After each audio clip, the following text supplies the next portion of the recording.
मैं जीएल मीणा, राजकीय महिला पॉलिटेक्निक महाविद्यालय बीकानेर। आज बच्चों मेरा ई लेक्चर है अक्षर गुणांक वाले रैखिक अवकलन समीकरण। आपको पहले मैं बता चुका हूँ प्रथम घात और प्रथम घात के अवकलन समीकरण, उसमें से एक क्वेश्चन आता है आधा पार्ट। अक्षर गुणांक वाले रैखिक अवकलन समीकरण, इसमें से भी आपके एक क्वेश्चन आधा पार्ट आता है, एक क्वेश्चन दोनों में से आता है। अक्षर गुणांक वाले रैखिक अवकलन समीकरण, इसको इंग्लिश में linear differential equation with constant coefficient. ये रैखिक अवकलन समीकरण होते हैं, पहले बताया था आपको पहले वाले चैप्टर में। रैखिक अवकलन समीकरण लीनियर डिफरेंस वह समीकरण है जिसमें परतंत्र आश्रित चर y तथा इसके अवकलज केवल मात्र प्रथम घात के हों, तो इनके अवकलन गुणांक का कोई पद नहीं हो।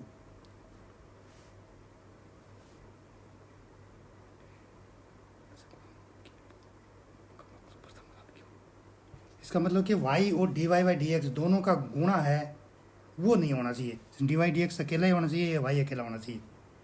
y और दोनों की डिग्री है एक से ज़्यादा नहीं होनी चाहिए।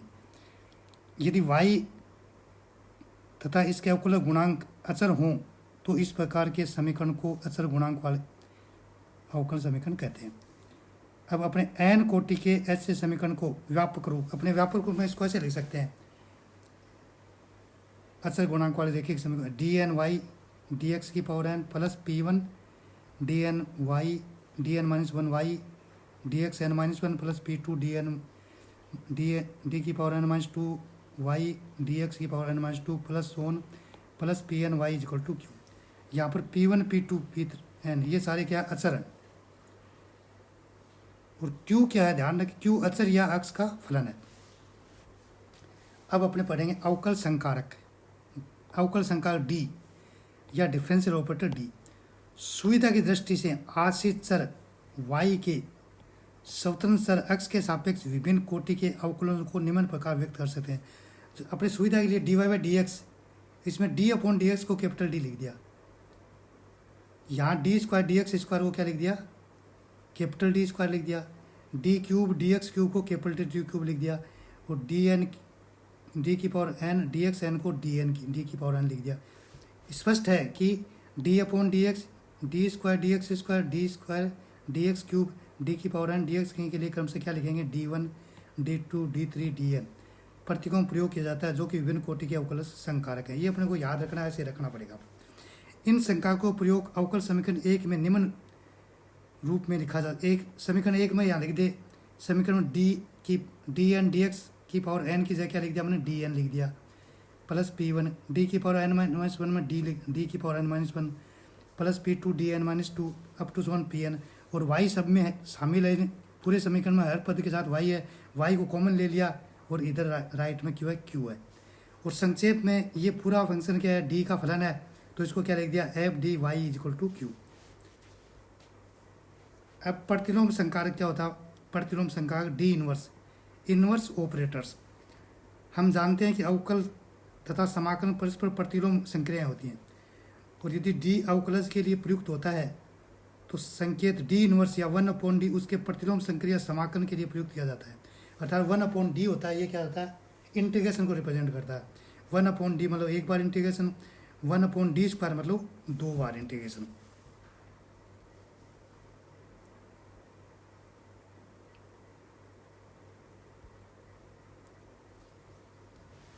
अब तीसरी स्थिति क्या है, व्यापक रैखिक अवकल समीकरण का व्यापक हल, general solution of a linear differential equation.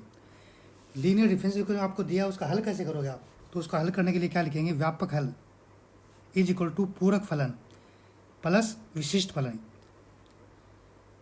पूरक फलन को कंप्लीमेंट्री फंक्शन बोलते हैं अपने, ये याद रखें, अपने बार बार इसका काम में लेंगे। कंप्लीमेंट्री शॉर्ट में लिखेंगे CF। विशिष्ट फलन को, विशिष्ट हल को क्या बोलेंगे, पर्टिकुलर इंटीग्रल।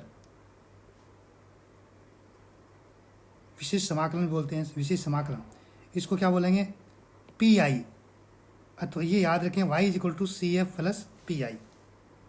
अब चौथा था पूरक फलन ज्ञात करने की विधियाँ, method of finding the complementary फलन। CF ज्ञात करने की क्या विधि है, कैसे करेंगे अपने हल, ये ज्ञात करें। दिए गए अवकलन समीकरण को हल करने के लिए पूर्व फलन ज्ञात करने के लिए समीकरण के दाएं पक्ष में दिए गए फलन को शून्य मान लेना चाहिए। दाएं आपको जो भी दिया क्यू एक्स है जो, उसको सदैव सबसे पहले उसका मान कुछ भी हो उसको अपने क्या मान लेंगे, शून्य मान लेंगे, उसको शून्य मान। तो समीकरण क्या रह गया, डी की power N Y D X N plus P one, जो पहले समीकरण था उसको ऐसे लिख लिया और इसको राइट हैंड साइड में जीरो लिख दिया, जो पहले था वही समीकरण है। और डी की पावर एन डी एक्स की पावर एन, इसको डी की पावर एन लिख दिया, P one D N minus one P two D N A N Y, जो पहले लिखा वही है, या F D Y equal to zero, जो पहले किया था वही है सारा। इसको समीकरण नंबर 1 लिख दिया। अब मान लेते हैं इस समीकरण का हल क्या है, y इक्वल टू ई की पावर एम एक्स समीकरण का हल है। अतः D Y D two Y और डी एन वाई का मान प्रतिस्थापन करने में इसका अवकलन एक बार करेंगे डी वाई बाई डी, तो एम एक बार आएगा, 2 बार करेंगे तो एम स्क्वायर आएगा, 3 बार करेंगे तो एन बार करेंगे तो एम की पावर एन ऐसे आ जाएगा। तो ई की पावर एम एक्स सभी में कॉमन आ जाएगा, एम की power N P one M N minus one plus P N इन बराबर जीरो। यहाँ पर ध्यान रखें वाई बराबर अपने इसका मान रखेंगे तो क्या लगेंगे, बराबर जीरो, वाई बराबर इसका मान रख दिया, Y is equal to zero. अब ई की पावर एम एक्स इसके बराबर जीरो, तो ई की पावर एम एक्स जीरो हो नहीं सकता, इसीलिए एम की power N P one A की पावर एम माइनस वन अब plus P N is equal to zero, अर्थात अथवा ये पूरा किसका फंक्शन है, पी वन पी एन, ये तो कांस्टेंट है, इसीलिए फंक्शन किसका है, एम का, F M is equal to zero. तो 1 और 2 में क्या फ़र्क है, एक में अपने डी के स्थान पर अपने एम रख दें और वाई को क्या करें, हटा दें, तो ये F M is equal to zero आ गया। ये एम के एक एन घातीय बीजीय गणितीय समीकरण है, एम घात का समीकरण है जिसमें साधारणतः एन मूल होंगे और एम के प्रत्येक मान के लिए ई की पावर एम एक्स अवकल समीकरण का हल होगा, प्रत्येक मान के लिए इसका हल होगा, क्योंकि एम के मान अलग अलग रखोगे तो अलग अलग हो जाएंगे। समीकरण दो को हम अवकल समीकरण 1 की सहायक समीकरण कहते हैं, उसे संक्षेप में क्या लिखेंगे, ए ही लिखेंगे। ये 2 समीकरण 1 की क्या है, सहायक समीकरण है, वो इसको क्या बोलेंगे, अपने एक्सिलरी इक्वेशन, याद रखें अपने संक्षेप में एक्सिलरी इक्वेशन, वो संक्षेप में अपने लिखेंगे ए ही। स्पष्ट है कि समीकरण 2 समीकरण 1 में डी बराबर एम रखने पर प्राप्त होता है, रखने पर एम शून्य के बराबर रखने प्राप्त होता है। दिए गए समीकरण में अपने डी की जगह क्या रख देंगे, एम, और उसको किसके बराबर रख देंगे, शून्य के बराबर। और समीकरण 1 को पूरक फलन उसकी सहायक समीकरण F M is equal to zero के एन मूलों पर निर्भर करेगा। इसमें एफ एम बराबर जीरो रख देंगे और फिर उसके मूल निकालेंगे, एम के कई मान निकलेंगे, उनके मान पर उसके समीकरण का सहायक समीकरण का मान निर्भर करेगा।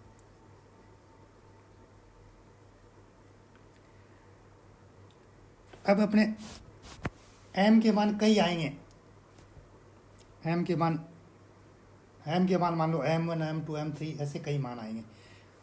उन एम के मान निकालने के बाद में आपको क्या निकालना पड़ेगा, कंप्लीमेंट्री फंक्शन।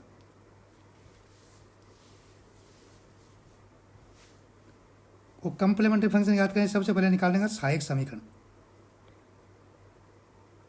जब सहायक समीकरण जो एम के मान होंगे, जो मान लिया एम के मान निकालते हैं, हमारे अपने 2 मान निकालते हैं एम के मान, ले एग्जाम्पल के लिए एम के मान जितने 2 निकलते हैं 3 निकलते हैं, तो एम के जो मान मिलते हैं वो मूल वास्तविक और भिन्न भिन्न, मान 3 घात का है, वो 3 मूल आ गए, जैसे एम बराबर क्या आ गया, एम बराबर m1 आ गया, m2 आ गया, m3। मान लीजिए सहायक समीकरण यहाँ पर 0 के मूल m1 m2 m3 है, तो कंप्लीमेंट्री फंक्शन क्या होगा, c1 e की power m1x plus c2 e की power m2x plus c3 equal two plus c3 e की पावर m3x। आप में इसको क्या है, ये याद होना चाहिए पहला, कि इसमें आपको सिर्फ m1 m2 के और m3 के मान रखने पड़ेंगे। m1 m2 के मान संख्या में कोई 1 2 3 जो भी कुछ होगा रख दो, ये हो गया पहला। दूसरी स्थिति, जब सहायक समीकरण के मूल समान हो, माने 2 m1 m2 के 2 मूल माने समान आ गए, तो मान लीजिए 2 मूल m1 और m2 बराबर हैं, वो तीसरा भिन्न है, तो m1 is equal to m2 m3। तो कंप्लीमेंट्री फंक्शन क्या होगा, c1 प्लस c2x e की power m1x plus c3 e की पावर m3x, ये हो गया 2। यदि मान लिया तीनों मूल समान, मान लीजिए 3 मूल समान है, m1 m2 m3 तीनों बराबर हैं, तो कंप्लीमेंट्री फंक्शन होगा c1 plus c2x plus c3x square e की पावर m। इन कंप्लीमेंट्री फंक्शन में सिर्फ आपको m का मान रखना है, इसीलिए सारे आपको याद होने से फॉर्मूले याद करने हैं, पहले वाला, दूसरा और तीसरा और जो भी आगे बचा। चौथा, जब सहायक समीकरण को अपने मूल निकालते हैं तो मूल सम्मिश्र हो, सम्मिश्र होते हैं वो सवयव जोड़े में आते हैं, दो, एक प्लस में होता है एक माइनस में होता है। माना एक है अल्फा प्लस आइटा बीटा, दूसरा अल्फा माइनस बीटा, तो कॉम्प्लीमेंट्री फंक्शन क्या होगा, ए की power alpha X C one cos beta X plus C two sine beta X. इसमें आपको किसका अल्फा और बीटा का मान रखना होगा, और इसीलिए 4 भी आपको याद रखना है। और केस 4 क्या, जब सहायक समीकरण के मूल सम्मिश्र हों तथा समान हो, माना दो मूल समान है, पहला क्या है alpha one plus minus iota beta, और दूसरा alpha two plus minus iota beta, दोनों बराबर है, मान लिया alpha plus minus iota beta बराबर है, तो कॉम्प्लीमेंट्री फंक्शन क्या होगा, ए की power alpha X into C one plus C two X cos beta X plus C three C four X sine beta X. तो आपको ये 5 फॉर्मूले हैं, ये 5 के 5 याद होने चाहिए। उसमें आपको आवश्यकता अनुसार M1 M2 M3 के मान या अल्फा और बीटा के मान रखने होते हैं, बाकी उसमें एज इट इज होना पड़ता है। अब इसके देखो कुछ क्वेश्चन लेते हैं अपने। क्वेश्चन नंबर फर्स्ट है, ये क्वेश्चन वही ले रहा हूँ जो पहले एग्जाम में आए हो आपके, D square plus 7d plus 12 into Y is equal to E की पावर 2x का पूरक फलन ज्ञात कीजिए। अपने सिर्फ पूरक फलन ज्ञात करते हैं, पूरा क्वेश्चन नहीं होगा, सिर्फ आधा करेंगे अपने। ऑक्सिलरी इक्वेशन सहायक समीकरण क्या होता है, सहायक समीकरण इस समीकरण में डी की जगह एम रख दो और बराबर 0। वैसे वो इजी है, देखो आप कितना इजी लगेगा। तो डी बराबर एम रख दो, बस क्या लिख दिया, M square sign 7m plus 12 is equal to 0। अब क्या करेंगे, इसका गुणनखंड कर देंगे जो आप 10th में पढ़ चुके हो। एम स्क्वायर इसके दो दें 3m plus 4m plus 12 is equal to 0। यहाँ पर m कॉमन ले लिया, m प्लस 3 प्लस 4 कॉमन ले लेंगे, m plus 3 is equal to 0। m plus 3 यहाँ कॉमन आ गया, m plus 4 is equal to 0। m के मान कितना आएंगे, -3 और -4। अब पहले वाला जो एक नंबर था केस 1 में, फॉर कम्प्लीमेंट्री फंक्शन का फॉर्मूला क्या था, c1 m1x plus c2 m2x। m1 का मान -3 रख दो और m2 का मान -4 रख दो। ये क्वेश्चन आपका हल हो गया। सिंपल है, इजी है, बहुत मज़ा आता है देखने में। क्वेश्चन नंबर दूसरा, D square -4d plus 4y is equal to E की पावर 2 का पूरक फलन CF ज्ञात कीजिए। अब इसको वैसे ही करना, ऑक्सिलरी इक्वेशन इज डी बराबर एम रख दो, M square -4m plus 4 is equal to 0। Y यहाँ नहीं रखना होता है। अब इसका गुणनखंड कर दो, वही तरीका, एम स्क्वायर -2m 10th वाला गुणनखंड आना चाहिए, बाकी इसमें इतना कुछ होता ही नहीं है। m -2 कॉमन है, -2 कॉमन है, m -2 is equal to 0, m -2 is equal to 0, m बराबर 2 कंप्लीमेंट्री फंक्शन दो मूल समान, अभी फॉर्मूला बताया था, c1 प्लस c2x ई की पावर mx। बस अब m बराबर 2 रख दो, बस c1 प्लस c2x ई की पावर 2x। ये होगा इजी है। तीसरा क्वेश्चन है, D cube X D X cube plus 2y dx square plus dy dx is equal to E की पावर 2x का पूरक फलन ज्ञात कीजिए। वापिस पूरक फलन ज्ञात करना है, तो dy dx is equal to अपने d है, D square dx square D square होता है, और D cube dx square is equal to D cube होता है। तो ये अपने लिख दिया, D square plus 2d square plus D into Y is equal to 2x। अब वापिस ऑक्सिलरी इक्वेशन में क्या करेंगे, डी की जगह m रख देंगे, m square 2m square plus m is equal to 0। यहाँ पर क्या करेंगे, गुणनखंड करेंगे, पहले m कॉमन ले लिया, m square plus 2m plus 1 is equal to 0। तो दो अलग अलग m, या तो m बराबर 0 या m square plus 2m plus 1 is equal to 0। अब इसका गुणनखंड करेंगे, m square plus m plus n plus 1 is equal to 0। m common ले लिया, m प्लस 1 कॉमन ले लिया, m plus 1 is equal to 0। इसके बराबर m plus 1 into m plus 1 is equal to 0। तो आपका मान क्या होगा, m इज इक्वल टू -1, और दूसरा भी क्या होगा, m इज इक्वल टू -1। अब m के 3 मान हो गए, एक तो m बराबर 0, और दूसरा m बराबर -1, और तीसरा m बराबर -1। अपने 3 उस फॉर्मूला बताया था जिसके एक मूल अलग और दो समान हो, उसका फॉर्मूला क्या था, CF is equal to C1 E की power m1x plus C2 plus C3x square E की पावर m2x।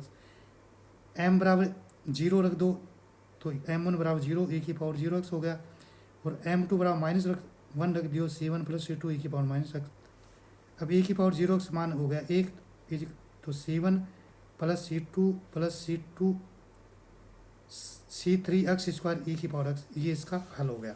इस तरह से क्वेश्चन बहुत ईजी है, आसान है। एक कोई भी क्वेश्चन आएगा आपको कॉम्प्लीमेंट्री फंक्शन ज़रूर निकालना पड़ेगा, इसलिए बच्चों कंप्लीमेंट्री फंक्शन अच्छी तरह याद कर लो, सिर्फ गुणखंड आना चाहिए और जो फॉर्मूले आपको अभी बताए हैं वो याद होना चाहिए। आगे जो भी क्वेश्चन होंगे सारों में कंप्लीमेंट्री फंक्शन निकालना आएगा, हर एक में कंप्लीमेंट्री फंक्शन निकलेगा। इसीलिए 3 जो बताएं इसका तरीका याद कर लें, बहुत काम के। आगे भी क्वेश्चन करेंगे उसमें भी कंप्लीमेंट्री फंक्शन अपने पढ़ेंगे।